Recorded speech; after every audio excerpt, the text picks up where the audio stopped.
What's up, guys? Today I have another unboxing for you, and this one is pretty big, as you can see. It's from E3 Cube Store, and you already know what it is based on up top, but let's get in there. So it is a relatively big cube order. I believe it's $100 worth of cubes. It's 5 different cubes. And not all of them are for me. Some of them are for my brother.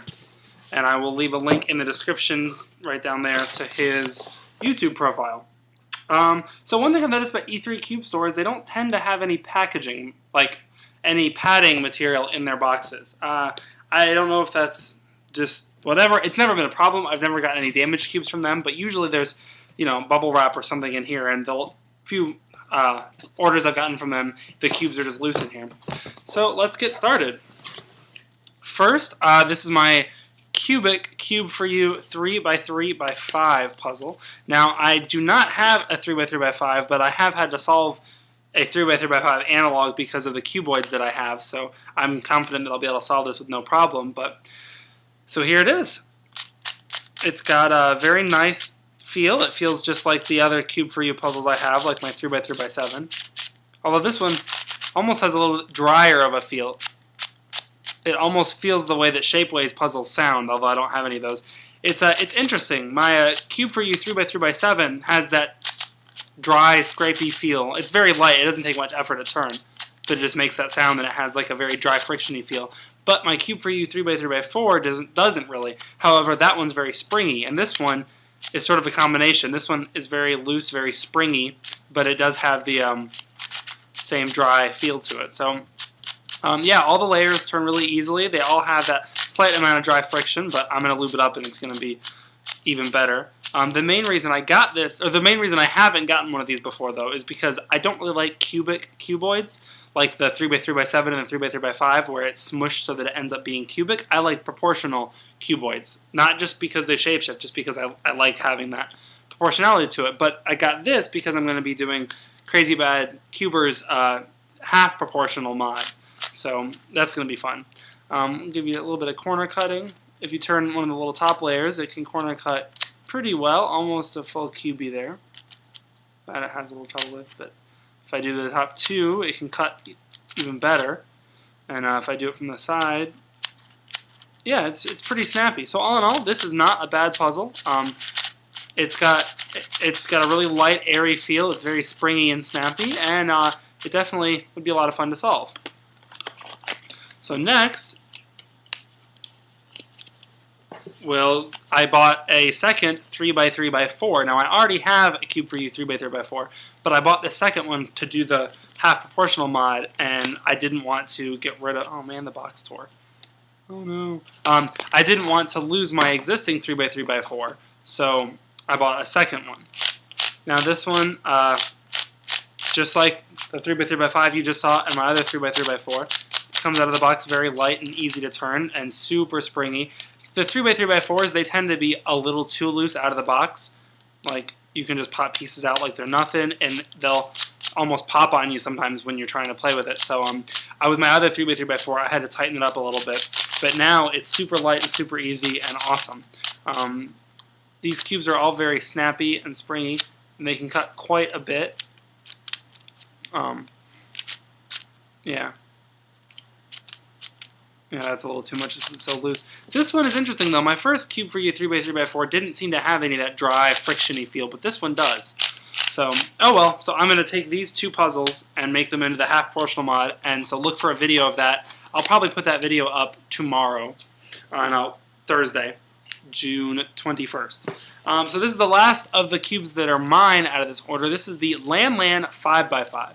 Now, I've wanted this for a while. I have quite a few Lan cubes. I have, they're 2, they're 4. I have a bunch of shape, like the Lan Rex cube, the Lan Void cube, the Lan Masters cube. I have a bunch of Lan puzzles. I also have a Lan 7x7, and it's okay. And for a while, I saw that on 51morefun.com they listed having the 5x5 by Lan, but none of the actual, no reputable site has really listed it, and I think even on 51 More Fun it said coming soon. So I've been anticipating this for a while, and I saw that E3 Cubes, among other places, got it, so I decided that I really wanted to get it. Now this is a knockoff of the V-Cube 5 mechanism, so let's see how it goes. oh man, it turns really easily and really light. It feels a little gunky. I don't know if it's already pre-lubricated or what, but yeah, it doesn't take much force to turn, and it tends to want to turn just the right amount. The 2-layer turns are also really good. It feels a little bit tight though. It doesn't seem to want to corner cut much at all. It'll corner cut a little bit, but not very much. Yeah, it feels like it's a little bit tight, so I think I might loosen up the tensions a little bit if I can, because it should be able to corner cut a little bit more than that, and it does feel like there's a little bit of friction on the turns, but I think after loosening it and tensioning it, this one will not be bad. It's not as good as my V-Cube 5, I can already tell you that. It just, you can feel that it's not quite as high quality as the V-Cube 5. The pieces don't feel like they're machined quite as precisely, but it's really not bad, and for $10, it's really not bad. Now, I know this is a knockoff of the V-Cube Max, so if you're against those, do not buy this. This is a knockoff, but I like collecting puzzles, and I wanted to see Landland's take on the 5x5. So yeah, all in all, this is not a bad puzzle for $10. It's not, you know, it's not bad for $10. For $10, you though can also get the ShengShou 5x5, which is a lot better. So if you're on a budget and you're trying to get the best 5x5 you can for your money, for the same price as this one, you can get the ShengShou, and the ShengShou is a lot better. But if you're just collecting it, or you just want a variety, $10 is not bad for this cube. This cube, so far, feels pretty sweet, pretty good. It's not the best, but it's definitely not the worst I have. And I think it's going to be a lot of fun to play with a bit. Alright, so those are my cubes. Now, I'll go ahead and unbox the cubes my brother ordered and will be getting. So he, for the longest time, has had 2x2 through 5x5, but not the 7, not a 6 and not a 7x7. So he finally broke down and ordered the ShengShou 6 and the ShengShou 7. So this is his ShengShou 6. The first thing I noticed is that it does come out of the box a little bit lubricatey. It's got some lube on the outside, which is not very cool, but as with a lot of the other ShengShou puzzles I've gotten, it tends to wear off, so it's not too much of a problem. It doesn't seem to damage the stickers. So let's turn it. Yeah, just like all the other ShengShou puzzles I've got, this is a very nice puzzle. It turns very well, very easily. Doesn't take much force to turn.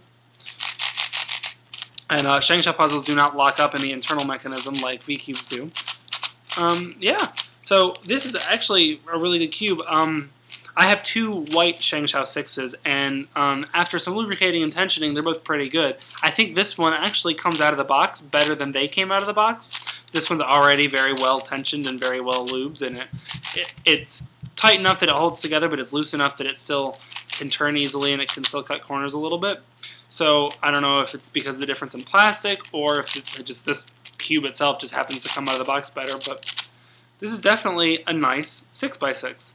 So I would recommend that to anyone, and all ShengShou puzzles tend to be really great, and I'm really excited that my brother's finally going to get one. So yeah. How did this go together? There it is. Alright, and last but not least, he bought a ShengShou 7x7.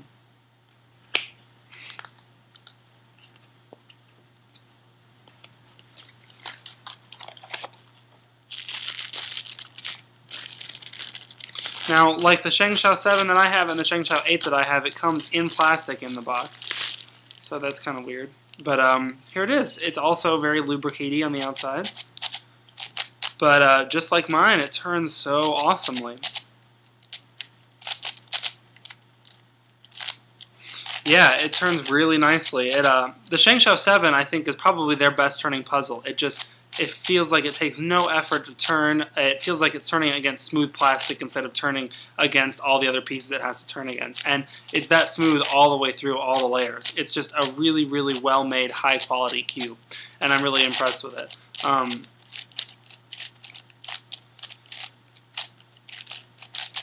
Yeah, and it compares pretty. This is just about how my ShengShou 7x7 came out of the box, so that's pretty neat. Yeah, but it's all in all, it's a great puzzle, and I would definitely recommend this to anyone. It's only like $30, and that's awesome for a 7x7, and it's honestly probably the best 7x7 that I have. It just turns so nicely and so smoothly, and it's a fantastic puzzle. So, yeah, I hope you guys like this unboxing. If you have any questions, please feel free to comment them below. If you like this video, like it to let me know. And if you really want to wait, if you really like my videos and you want to see the next ones, go ahead and click subscribe, and you'll be alerted of them. Thank you guys so much for watching, and have a great day. Bye.